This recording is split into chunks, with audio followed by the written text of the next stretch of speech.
சொல்லி கொடுத்துருப்பாங்க. 69,000 booth committee இருக்கு அப்படிங்கிறது அவருக்கு 10 நாளைக்கு முன்னாடி தெரியுமாங்கிறது எனக்கு மிகப்பெரிய சந்தேகம். நேற்று முந்தானத்தை யாராவது கூப்பிட்டு பாடம் எடுத்திருப்பாங்க. அதை அவர் அப்படியே இங்கிலீஷ்ல BLAவோ என்னமோ சொல்றாரு, பூத்து லெஜிஸ்லேட்டிவ் ஏஜென்சியா என்னமோ சொல்றாரு, வாக்கு பண்ணது என்ன வேணா சொல்லிட்டு போட்டோம். நம்ம கட்சி நிர்வாகிகள தான் பக்கத்து திமுக ஆள் பண்ணது. நீ உங்க கட்சி நிர்வாகியை போட்டாலே ஹைஜாக் பண்ணிட்டு போடுவான் சார். இன்னைக்கு இந்த பையன் கண்டிப்பா அது நடக்குங்க. கண்டிப்பா பூத் கமிட்டி ஹைஜாக் பண்றது கேம்ப் இல்ல. இவங்க பேசுறவங்களாம் இருக்கட்டுமே, ஒரு தடவை DMK ஆபீஸ்க்கு ADMK ஆபீஸ்க்கு ஒரு மாவட்ட செயலர் கூட்டமோ இல்ல நடக்கும்போது போய் பார்க்க சொல்லுங்க. எவ்வளவு திமிர ஏங்க.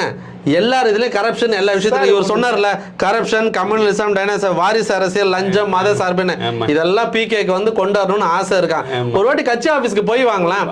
உன்னோட கட்சி ஆபீஸ்ல நீங்க யார் யாரை லிஸ்ட் அவுட் பண்றீங்களோ அவங்களெல்லாம், அதாவது தீவிரமா ஏத்துக்கிட்டு இருக்கிறவங்கன்னு சொல்ல முடியுமா?